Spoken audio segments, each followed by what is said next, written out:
Hello, ladies and gentlemen. Welcome back to the channel. Happy Sunday, everybody. I hope your day and your weekend are going very well so far. The NFL Week 11 is officially here, and with that comes another edition of Sunday Night Football. Got a really solid matchup this week between the Cincinnati Bengals and the LA Chargers, and I have some picks to go ahead and share with you guys.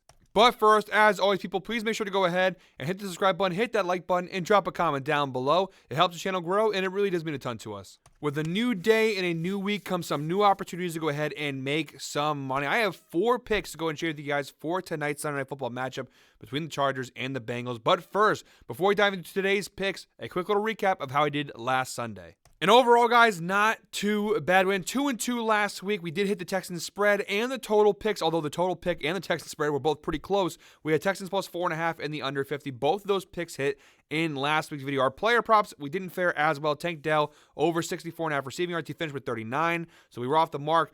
John Mechie was, I guess, the receiver to go with in last week's game. And then Tank Dell anytime touchdown also didn't hit. We were looking good going to halftime. I thought Tank Dell touchdown receiving yards was looking decent, but Texans in the second half just absolutely fell apart in that loss to Detroit. But overall, not too bad. Let's see if we can't do any better in this week's video. And as always, guys, please make sure to go ahead and stick around to the end of today's video. Every single week, I do a Amazon gift card giveaway with our Anytime Touchdown player prop. The rules are simple. I'm going to give you guys the Anytime Touchdown player prop for today's video for my picks. And if it hits, comment the last name of the player. And if it hits, we'll give one lucky commenter a free $25 Amazon gift card. It's as simple as that, guys. I'm going to give you guys the pick. You're going to comment the last name of the player that I say. And if that prop hits, not only do you get, obviously, the money if you bet the prop, but you also get a free Amazon gift card, potentially one lucky commenter. So make sure to stick around to the end of the video for that. All right, guys, as far as this game goes, I have one side that I really, really love, and all my picks are basically based off this side. So if I'm wrong,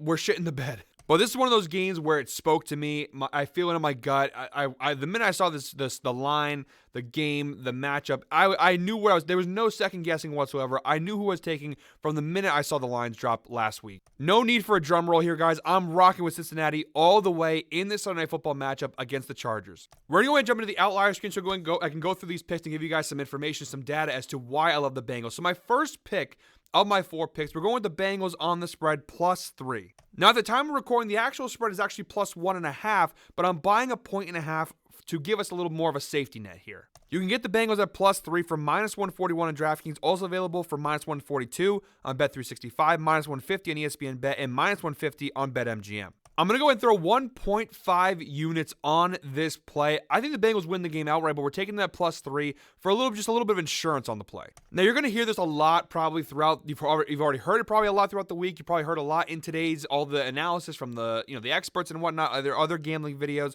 You're going to hear this sentiment a lot, but one of the big reasons why I like the Bengals here is I just don't think this Chargers team is extremely battle-tested. Not trying to take away anything from Jim Harbaugh and the Chargers. He's done a fantastic job of rebuilding the culture, turning this team around. This team looks way better than it ever did during the Brandon Staley era, way more confident in how they play. They're 6-3 overall this year, and for good reason. The defensive numbers are off the charts for this Chargers team. We look down below to the stats. The Chargers are the #1 scoring defense in the NFL. In almost every category, they're either top 5 or top 10. First in scoring, second in red zone efficiency, 5th and third down conversions, 2nd in first downs allowed, 9th in passing yards, 9th in rushing yards, tied for 8th in yards per play. This team is solid.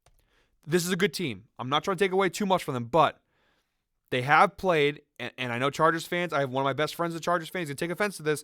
They've had a cupcake schedule. I think we can all agree on that. And if you don't agree, you either just hate Joe Burrow and the Bengals or you're just a Chargers fan. The gods gifted Jim Harbaugh with the easiest schedule he possibly could have had. They've had 2 tough games, and they lost both those games. Bad teams and bad quarterbacks they faced off against. Let's go ahead real quick and go through their games, okay? They beat the Raiders with Gardner Minshew. Then they beat the Panthers with Bryce Young. Then they lose to the Steelers with Justin Fields, which that was more about the Steelers' defense than anything. Then they lose to Patrick Mahomes and the Chiefs. That's a good one. Chargers fans, tally that as a good game, and I know you lost it, but it was a good, hard-fought game. Then you beat the Broncos with rookie quarterback Bo Nix. I know the Broncos' defense is really good, but their offense is not so good.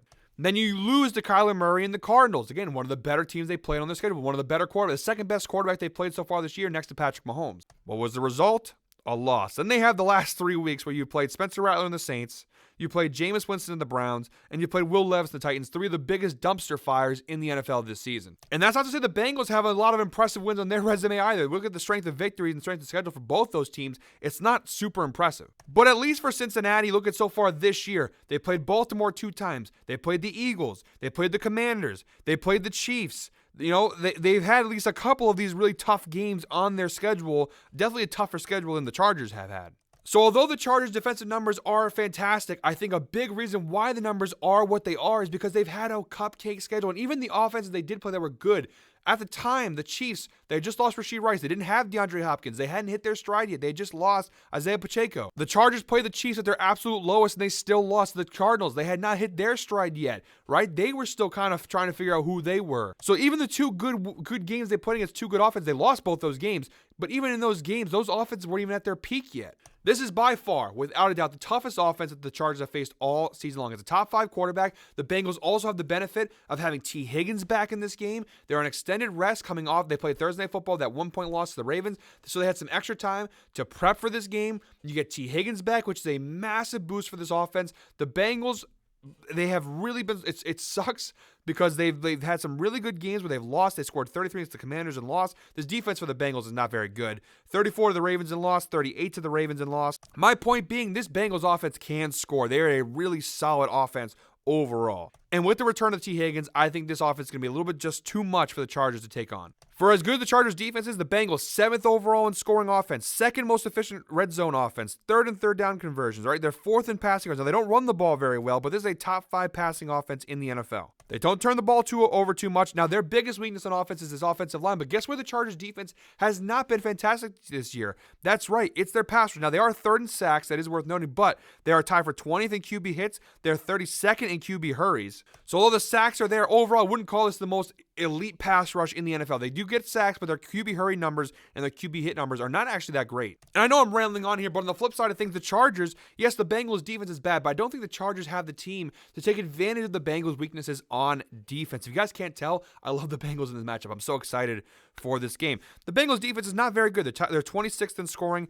23rd against the pass, 17th against the run. But this Chargers offense is not very good either. For a team that's 6-3, they're 19th in scoring, 20.7 points per game, 22nd in passing, 19th in rushing. And again, that's with them facing a cupcake. So they played some pretty bad defenses overall. They've had some good ones as well, but I think this Chargers offense just doesn't have the strength in any unit of their team to take advantage of the weaknesses that the Bengals have. The Bengals are actually a better run defense team than they are pass defense. Their weakness is their secondary. They cannot defend the pass. Guess what the Chargers struggle with? Passing the football. They're 22nd right now with 196 passing yards per game. Look, I think this game will definitely be a close one, but I do think the Bengals have the clear advantage. I think this offense, especially Joe Burrow and this Bengals offense post-October, I don't know what it is, why this happens every single year, but the Bengals, it takes them about a month or two to really get going. But we've seen it. We've seen the Bengals. They've definitely been better than they were in the first couple weeks this year. This offense is legitimately good. So I like the Bengals here. We're 2-1, 1.5 units on them, +3 here. I think they are the better matchup here. I don't necessarily think they're the better team, but they're the better matchup in this game. The Bengals have also been really solid on the road. They're 5-0 against the spread on the road this year, so a really solid team on the road when it comes to covering the number. And I know I've been rambling for a while, and you're probably wondering, well, when is he into the next pick? Well, the next pick, this is a little bit of a double dip play here for me. We're taking the spread as more of an insurance play, 1.5 units on them, +3. My second pick, I'm going Bengals on the money line, 1 unit at +110 odds. Now, you might be asking yourself, why would I bet the money line and the spread? Well, like I said, the spread's more of an insurance play. I think even if the Bengals were to lose this game, I think it's going to be really close and really tight. And if you don't believe me, well, let's go through the Bengals' losses this year. They've lost a lot of games this year, but look at some of their losses. Now, most of their losses, minus the Eagles game, the Eagles loss is the only one where they lost by more than 1 possession. But beyond that, they've lost some really, really close heartbreakers. 1-point loss to the Chiefs, 3-point loss to the Ravens, 1-point loss to the Ravens. So taking the Bengals at +3 is probably the smart play here because half of their losses have been by 3 points or less. And even a couple of the other ones, 6 points to New England, 5 points to Washington. Taking them on the spread is an insurance play. I think the Chargers here, again, the game will be close. The Chargers are a good enough team. The defense, I'm not trying to shit on them completely. The defense is legitimately good, and that's why I think the game will be close. It's going to be tight, but I do think the Bengals, even if they were to somehow lose, but I don't think they're going to, it's going to be like a field goal game here. And that's probably true on both sides. Even if the Bengals do win this game, this will probably be something in the ballpark of like a 27-24 or a 24-21 win for Cincinnati here. But I am double dipping because I do think the Bengals are going to go ahead and win this game. The Chargers also have struggled. They've lost 6 of their last 9 games at home. That, of course, is dating back to last year, but here's the numbers right here. They've lost 67% of their home games over their last 9 games. So they do have a couple wins versus the Raiders, the Saints, and the Titans this year. So again, they've beaten at home some of these bottom feeders, but look at the other teams, the Lions, the Ravens, the Broncos, the Bills, the Chiefs again. So when they play these tougher teams at home, they have struggled. This, of course, dates back to last year, but the Chargers at home, when they play these better teams, their fans travel. They pack that stadium well. I like the Bengals here on the money line and +3 on the spread. And I'm basically triple dipping here, but my third pick in this slate, because I don't really like the overall total here, I'm going to go take the Bengals team total over 23.5 points. Hands up, this is the trickiest spot of my picks for today's video because the Chargers in all their games have only given up 20 points once this year. They gave up 20 points back in week 3 to the Steelers. And that's it. The season high for points allowed is 20 points. So taking the Bengals to score 24 is very, very risky. But again, I think this Chargers team has not faced anything remotely close to what the Bengals are going to give them here. Top 5 quarterback, top 5 wide receiver duo. They're not a great running team, but they do have, some ability to run the football. The offensive line's not great. Yeah, we get that. But even the tight end play between Gesicki and Hudson has been pretty solid this year. Coming off some extra rest, there's also the factor that I haven't even talked about yet, the fact that the Bengals need this win. There's more to lose for Cincinnati here. The desperation is there. The Chargers, they lose this game, they're still fine. They're 6-4 if they lose this game, still in a real good spot to make the playoffs. The Bengals are 4-6. They cannot afford to lose this game. If they drop to 4-7, they would basically need to win out to get into the playoffs here. So they need this game. There's so much more at stake for the Bengals here. And again, the history tells us the Bengals, in the later half of the year, they heat up, they get going. This is when the Bengals start looking like the Bengals that went to the Super Bowl a couple years ago. Zach Taylor's numbers against the spread in this half of the season, very, very solid. So I like the Bengals here. I think over 23.5 points. They're going to need to score probably in the ballpark of 24 points to win this game because no matter what, although I don't like the Chargers offense, this Bengals defense is not great, and I do think the Chargers will still score at least a couple of touchdowns in this game. The Bengals are going to have to score some points to win. I think 24 points is a reasonable number for Cincinnati. They've cashed this over in 6 out of 10 games this year. A 60% hit rate. They're averaging 27 points per game, which of course is the 7th best mark in the NFL this year. They've cashed in each of their last 2 games, 41 points versus the Raiders, 34 points versus the Ravens. For the first time this year, we're going to see the Chargers defense get exposed a little bit in this match. But I think Bengals over 23.5 points is the right play. All right, guys, in my fourth and final pick, we are now on to the anytime touchdown player prop, and I got to give the Chargers a little bit of love here. So we do have a Chargers pick. We're going Quentin Johnston of the LA Chargers, anytime touchdown, plus 260 odds on FanDuel. So again, you can either comment his full name, Quentin Johnston, or just comment Johnston down below. And if this prop hits, one lucky commenter we select to win a free $25 Amazon gift card. Like I said, I love the Bengals in the spot. I think they're definitely going to win this game, but the Chargers are going to score at least a touchdown or 2 because the Bengals defense is not very good. I do think they're going to score at least a touchdown or 2, and if they do, Quentin Johnston to score is a pretty surefire bet. And for plus 260, pretty good value. He's cashed this in 4 out of 7 games so far this year for the Chargers, a 57% hit rate, averaging 0.71 touchdowns per game this year. We have to go ahead and narrow it down to the last 5 games. He's cashed in 3 of his last 5, including each of his last 2 games. Again, averaging 0.6 touchdown receptions per game. Looking at the matchup here, the Bengals overall 30th. They're the 3rd worst team in the NFL in terms of touchdowns. They'll give up 3.2 touchdowns per game to opposing team. Versus wide receivers, 13th, which is actually about middle of the road. They give about a touchdown per game against opposing wide receivers. Now, Johnson certainly doesn't get the bulk of the target share. He's 3rd in target share with this team. Ladd McConkey and Will Dissly are certainly above him. He has a 12.5% target share so far this year. Pretty even also with Josh Palmer and J.K. Dobbins. But again, it seems like Herbert has enjoyed throwing to him a little bit more this year, especially when touchdowns. Again, last year, he really struggled last year with touchdowns. This year so far, though, 4 out of 7 games, and he actually has a multi-touchdown game back in week 2 versus the Panthers. So 5 total touchdown receptions here for Quentin Johnston. I think it's a good spot here for plus 262.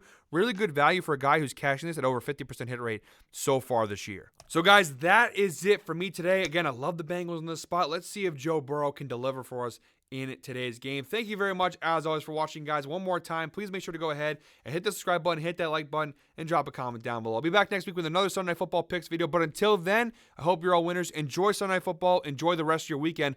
Let's go Bengals.